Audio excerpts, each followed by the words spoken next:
से गुजरते हो और वहां पे अगर किसी किसान और किसी की पैदावार को नुकसान होता है तो उसको बचाओ। इसलिए 84 लड़ाइयां हुई और उन लड़ाइयों में केवल 1014 लोग मरे, दुनिया का सबसे बड़ा रिकॉर्ड है।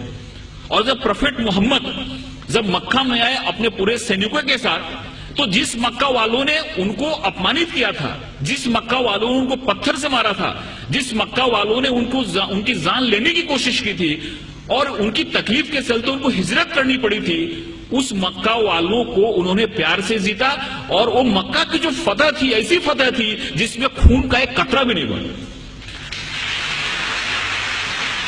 प्रोफेट मोहम्मद को जितना अपमानित किया गया था, प्रोफेट मोहम्मद की जिंदगी को जितनी तकलीफ दी गई थी, अगर वो चाहते तो जिस समय उन्होंने मक्का में प्रवेश किया, मक्का की फतह की, उस समय हजारों लोगों का कत्ल करा सकते थे, लेकिन एक भी खून का कतरा नहीं बहा और बड़े प्यार और मोहब्बत के साथ उन्होंने मक्का को फतह किया।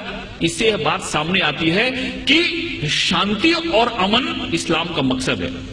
तलवार उठाई उन्होंने, तलवार इसलिए उठाई कि तलवार उठाने का उनको हुक्म था, मजबूरी थी तलवार उठाना, कि अगर तलवार नहीं उठाते तो मजहब का क्याम नहीं हो सकता। और हर एक जगह गीता में भगवान श्री कृष्ण ने अर्जुन को कहा कि तुम लड़ाई करो, अगर तुम लड़ाई नहीं करोगे तो धर्म की स्थापना नहीं हो पाएगी। अर्जुन वहां से भाग रहा था, अर्जुन ने बोला कि फिर नहीं चला था क्योंकि मेरे सामने तो हमारे सारे रिलेटिव बैठे हुए हैं। भगवान श्री कृष्ण ने कहा कि यहां पे धर्म की स्थापना के लिए तुमको लड़ाई करनी पड़ेगी, तुमको लोगों को मारना पड़ेगा। अगर तुमने लड़ाई नहीं की तो धर्म की स्थापना नहीं होगी। तो एक विशेष परिस्थिति में हमको लड़ाई करने की भी जरूरत होती है। वैसे प्रोफेट मोहम्मद ने अगर लड़ाई करने की बात की तो वहां पे की जहां पे लड़ाई करना मजबूरी था, और वहां पे अगर लड़ाई नहीं होती तो शांति की स्थापना नहीं होती। इसलिए ये बात हमारे सामने आती है कि सबसे बड़ी जो बात है कि इस्लाम जहां जहां उन्होंने उनको जहां जहां वो लोगों को मार सकते थे, जहां जहां खून खराबा हो सकता था, वहां पे उन्होंने खून खराबा नहीं होने दिया। कभी कभी उन्होंने अपने को खुद अपमानित भी हुए, जैसे कि बहुत लोगों को मालूम हुआ कि सुलई हुदैबिया जो एक करार हुआ, एक जो मायदा हुआ, उसमें बहुत सारे ऐसे टर्म थे जो टर्म उनको कबूल नहीं थे, इस्लाम के मानने वालों को, मुसलमानों को कबूल नहीं थे। लेकिन प्रोफेट मोहम्मद ने कहा कि अगर यह मायदा नहीं करता हूं तो बहुत बड़ा खून खराबा हो जाएगा और उस खून खराबे से बहुत लोग मारे जाएंगे। इसलिए चलो मेरा अपमान हुआ तो चलेगा, लेकिन शांति के लिए, अमन के लिए मैं करार करता हूं, जिससे बहुत बड़ी लड़ाई टल गई। ऐसे बहुत सारे उदाहरण हैं। एक बार एक यहूदी का जनाजा जा रहा था और प्रोफेट मोहम्मद अपने लोगों के साथ बैठे हुए थे। उन्होंने जब जनाजा देखा तो उठ के खड़े हो गए। उनके लोगों ने कहा कि ये तो मुसलमान का जनाजा नहीं है, तो एक यहूदी का जनाजा है।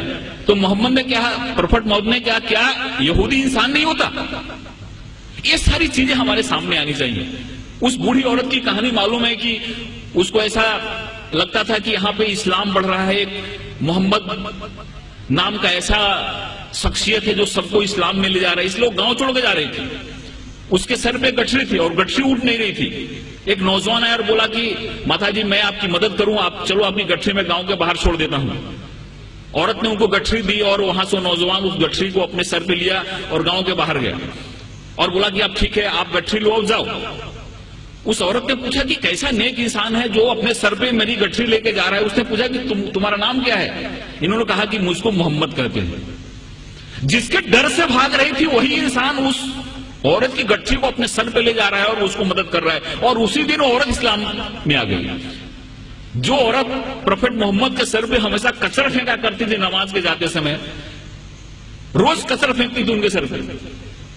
एक दिन जब उसने कचरा नहीं फेंका तो मोहम्मद जब लौट रहे थे, प्रोफेट मोहम्मद, तो उन्होंने देखा और पूछा कि औरत कहां है? लोगों ने कहा कि वो बीमार पड़ी हुई है। वहां पर जाके उन्होंने उसकी तबीयत पूछी। उस औरत को लगा कि जिस इंसान को मैंने इतनी तकलीफ दी, जिसको इतना मैंने अपमानित किया, जिसके सर पे मैंने कचरा फेंका, वो कैसा इंसान है कि मैं मेरी तबीयत बिगड़ने पे मेरा हाल पूछने आ रहा है। और वहां पर इस्लाम उसने कबूल कर लिया। एक चीज लोगों के सामने आना चाहिए, ये जो तहम्मुल है, ये जो हमारी सहिष्णुता है, ये जो हमारा एक इंसानियत के प्रति प्रेम है, ये हदीस में और प्रोफेट मोहम्मद की जो सुन्नत है, ये जब हमारे लोगों के सामने आती है तो हमको समझ में आता है। एक हमारे बहुत नजदीक के मित्र हैं जयपुर के,